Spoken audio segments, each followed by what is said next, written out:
Cowboys needed toilet paper.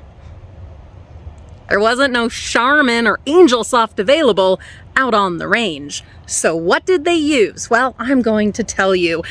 Welcome, my name is Julie, and this is another episode of Becoming a Cottage Wife or Cottage Wife Life. Haven't decided yet, this is all brand new, so it'll be one of the two. But anyway, let's talk about toilet paper and plants. Plants and toilet paper, plants as toilet paper. Lamb's ears and Mullein. That's how I pronounce it. It might be Mullein, it might be Mullein, but I like Mullein. Correct me if I'm wrong, of course, but I'll probably keep saying Mullein. Lamb's ears and Mullein. These were preferred plants for toilet paper. Not just for cowboys, of course. All kinds of pioneers, early settlers, and connoisseurs of toiletry and butt wiping. Soft, pleasant, and with all those little hairs on each leaf. Gently and efficiently grabbing at all of your waste. To pull it from your bum as you traverse the plains. Well before your Sears Roebuck catalog pages or newspaper, biodegradable, soft and effective. Not only that, they were dual and even multi-purpose. I've read that lamb's ears have a taste something of a cross between pineapple and apple. How about we give that a try? That would be if we're not planning to use them as toilet paper. Not only were both of these plants edible, they also had medicinal uses and healthy properties. According to Healthline.com, for centuries, mullein flowers and leaves were used on animals and people for a variety of issues, including cough, congestion, bronchitis, asthma, constipation, pain, inflammation, migraine, sleep, and gout. By the late 1800s, mullein became a popular treatment for people with tuberculosis in Europe, the United States, and the United Kingdom.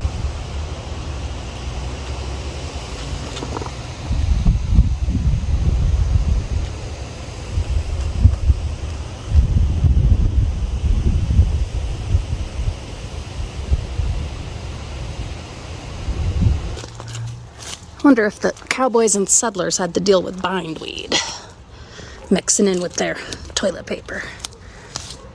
This, some beautiful lamb's ears. I was given a start of it by my beautiful friend Emmeline, a very talented massage therapist that I love dearly. And it's just about ready to be divided again, I should think. We are gonna pluck just a few choice leaves to do our taste test. I'm a little bit nervous.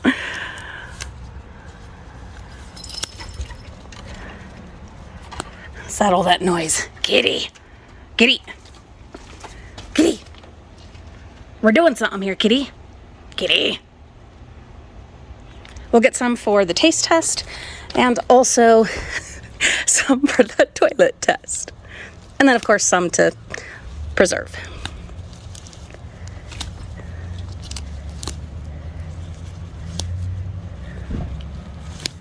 I do plan in the spring or maybe late fall this year, I don't know, we'll see, to divide this and get some going in other areas. Because other than the bindweed, and even the bindweed, it fights pretty hard against the bindweed, but it is really good at keeping weeds at bay, like all the other weeds, as it spreads and covers. I don't know that there's any plants really that can stand up to the bindweed though, really. I'm gonna just pull us a clump right here. A couple of clumps, how about that? Yeah. The mullein has regrown significantly since last time I harvested, but the grasshoppers have also definitely been after it. Let's just go ahead and pull all the ones that they have gotten after. And these will be, get out of here, you little bastard. These will be for our toilet test. Don't think that's going to do very much for us in the way of toilet paper. I'm also guessing that these younger, softer leaves that have more of the furry stuff, probably more effective.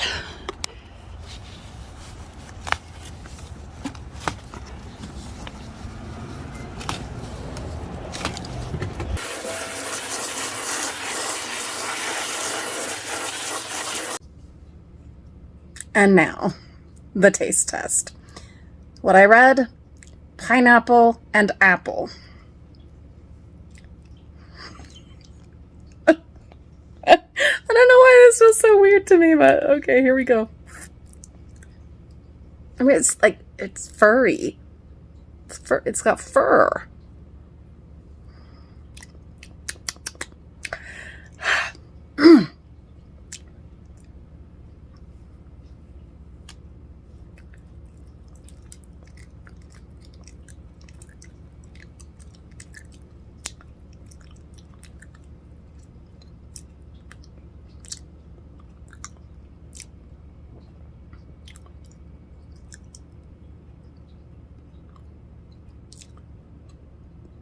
Okay, I get the apple, I guess. I don't know what they're talking about for pineapple. But this feels like eating a curtain.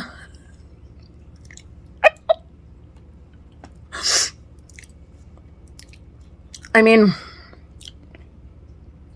if you're desperate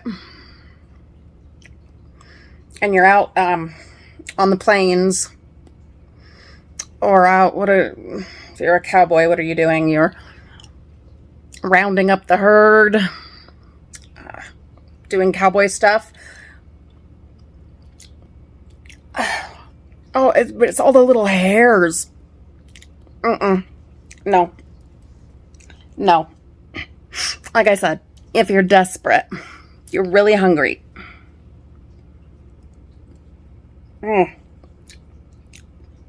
This one, we're staying in the toilet paper department, I think. I am not a medical professional, but in the research that I have done, here are the potential benefits that I have found for lamb's ears. Blood absorption and aiding in coagulation. Lamb's ears contain antibacterial, antiseptic, and anti-inflammatory properties. Infusions of dried leaves may be good for colds, throat issues, and asthma. Also, leaves simmered and cooled can be used as eye wash for styes.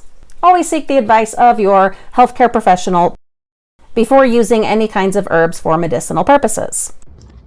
So, my final thoughts.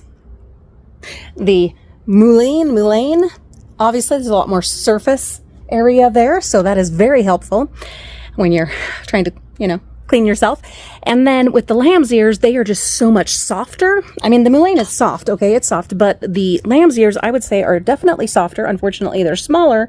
They do have, I think, in my experience so far, more of the little hair fibers, which I think is good for, being able to do an effective cleaning job.